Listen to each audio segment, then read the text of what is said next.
¿Qué viene a tu mente cuando piensas en las palabras pobres e injusticia? Si eres como yo, muchas imágenes inundarán tu mente, quizás sean personales, algo que te sucedió a ti o a alguien que conoces. Quizás tus pensamientos pasen a una escala más global.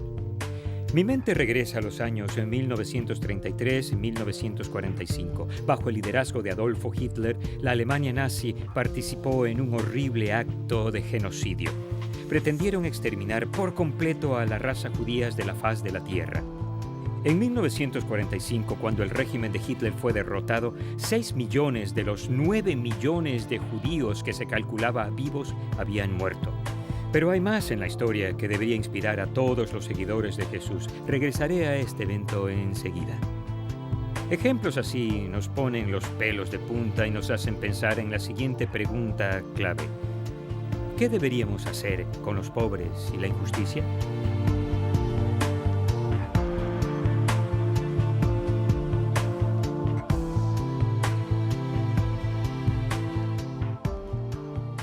Al leer la Biblia de principio a fin, esta idea clave queda grabada con convicción. Creo que Dios llama a todos los cristianos a mostrarles compasión a las personas necesitadas. Salmos 82, versículos 3 y 4 nos hace un llamado y además conforma nuestro versículo clave. Defiendan la causa del huérfano y del desválido. Al pobre y al oprimido háganles justicia. Salven al menesteroso y al necesitado. Líbrenlos de la mano de los impíos. En este contexto, Dios les habla a los reyes y los jueces del mundo. Ellos se reúnen en la gran asamblea para oír los casos que se les presentan. Decidirán justamente o olvidarán a los débiles y oprimidos en favor de los que pueden beneficiarlos.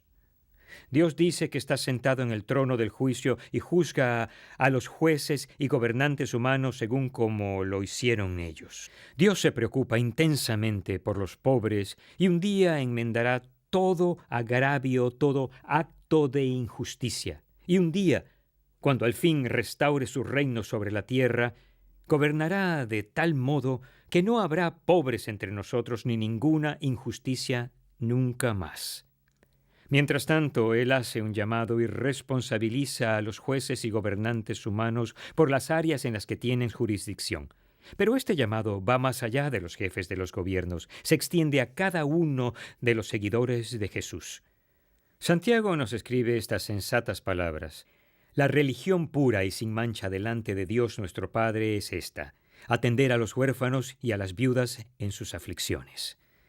Los más vulnerables e impotentes en aquel tiempo, e incluso en el nuestro, son los niños y las viudas ancianas. La palabra de Dios nos dice que la situación de los pobres y la injusticia son asuntos de los seguidores de Jesús.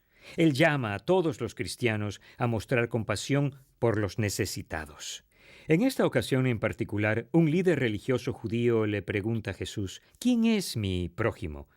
Él intentaba conseguir que Jesús limitara en público la definición de prójimo a las personas que son como nosotros, de igual denominación, la misma raza y muy educadas, en esencia personas que lo tienen todo.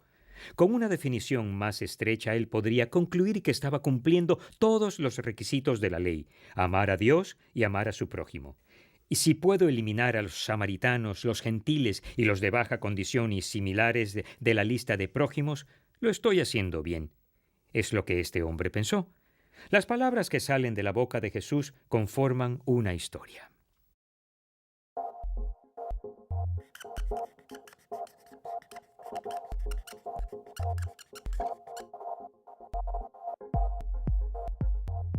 Cuando Jesús viajaba por Israel con sus seguidores, sanando y enseñando, las personas a veces le hacían preguntas sobre Dios y acerca de cómo seguir mejor los caminos del Señor.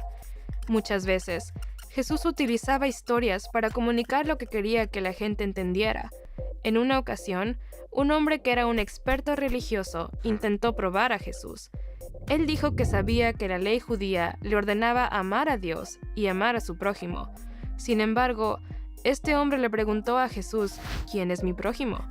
Así que Jesús les contó una historia, tanto a él como a los que estaban a su alrededor. Bajaba un hombre de Jerusalén a Jericó y cayó en manos de unos ladrones. Le quitaron la ropa, lo golpearon y se fueron, dejándolo medio muerto. Resulta que viajaba por el mismo camino un sacerdote judío, quien, al verlo, se desvió y siguió de largo.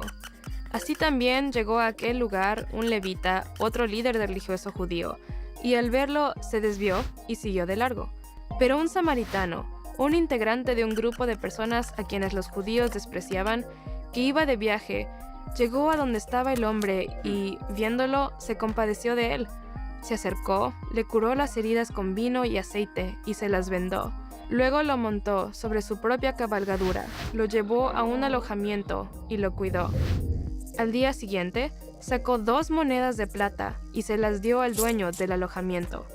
«Cuídemelo», le dijo, «y lo que gaste usted de más se lo pagaré cuando yo vuelva». ¿Cuál de estos 3 piensas que demostró ser el prójimo del que cayó en manos de los ladrones?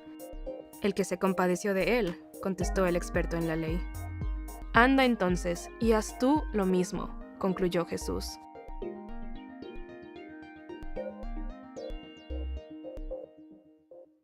Nadie pasó por alto que los 2 individuos que habían ignorado por completo al hombre necesitado eran líderes religiosos y que quien ayudó al hombre necesitado era un samaritano, una raza que los líderes religiosos judíos menospreciaban. El ámbito de la ayuda es práctico e implica la excelencia, una relación personal y sacrificio. Jesús luego replantea la pregunta original. ¿Cuál de estos 3 piensas que demostró ser el prójimo del que cayó en manos de los ladrones? «El que se compadeció de él», contestó el experto en la ley. «Anda entonces y haz tú lo mismo», concluyó Jesús. La pregunta correcta no es «¿quién es mi prójimo?», sino «¿quién demostró ser un prójimo?».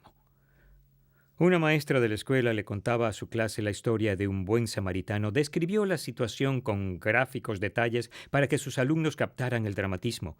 Y le preguntó a la clase, si vieran a una persona a un lado de la carretera herida y sangrando, ¿qué harían? Una de las niñas rompió el silencio. «Creo que vomitaría». Antes de ser críticos con el sacerdote y el levita, admitamos que se necesita un corazón compasivo y un estómago fuerte para no huir ante quienes están heridos. Pero como cristianos no debemos huir, sino avanzar a ellos e involucrarnos. Imagina si cada uno hiciéramos nuestra parte para ser un buen prójimo. Un buen amigo mío es escritor y cineasta.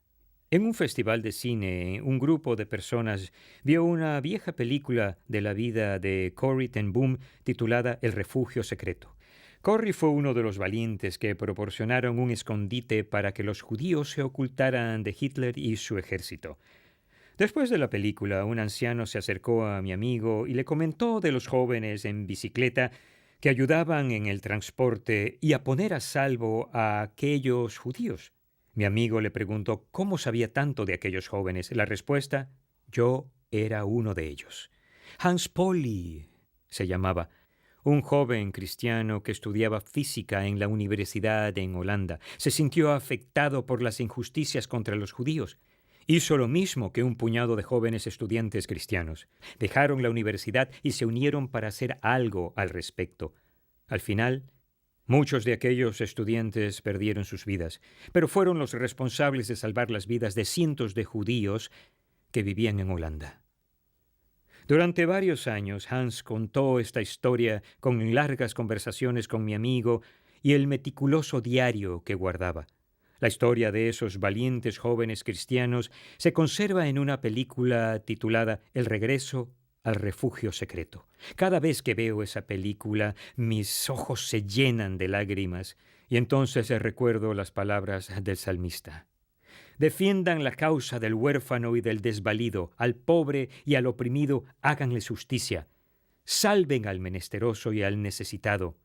Líbrenlos de la mano de los impíos. Alguien calculó que el 5% de la población participó en matar a los judíos. Solo otro 5% de la población se puso en pie para detenerlo, pero el 90% de la gente no hizo nada. Nada.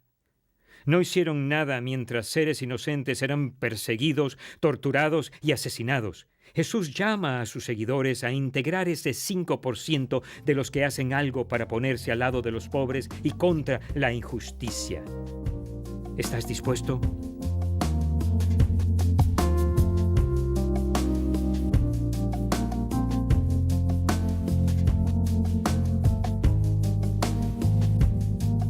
Si creyéramos que los cristianos son llamados a mostrar compasión a los necesitados, eso produciría un cambio en nuestro modo de vivir.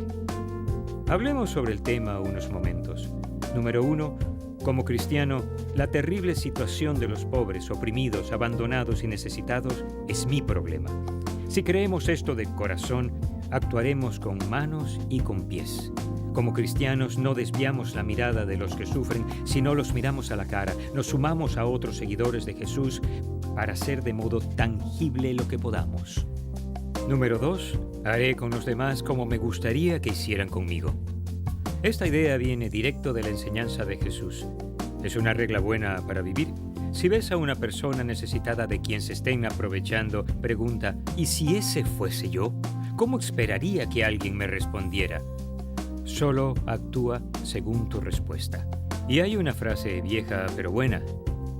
Número 3. A las personas no les importa lo mucho que sé hasta que saben lo mucho que me importan. No estemos entre los sacerdotes y levitas inteligentes que se alejaron del hombre necesitado. Si vivimos con una compasión del corazón, podrían escucharnos cuando compartimos con nuestra boca la verdad de Jesús. Nuestra responsabilidad se extiende de tener solo una relación con una persona necesitada, ayudándola y tratándola con dignidad, dándole un vaso de agua fría en un día caluroso, a incluso dar nuestra vida para salvar a los pobres, los que sufren, a los oprimidos. Si el corazón está en el lugar correcto, Dios nos dirigirá a los que haya planeado de manera específica que ayudemos. Siempre que se preguntan, ¿dónde está Dios cuando se trata de los pobres y la injusticia en la tierra? La respuesta debería ser, miren al pueblo de Dios, ellos están justo en medio de eso. Ese es nuestro llamado. Si lo crees, repite conmigo esta idea clave. Creo que Dios llama a todos los cristianos a mostrarles compasión a las personas necesitadas.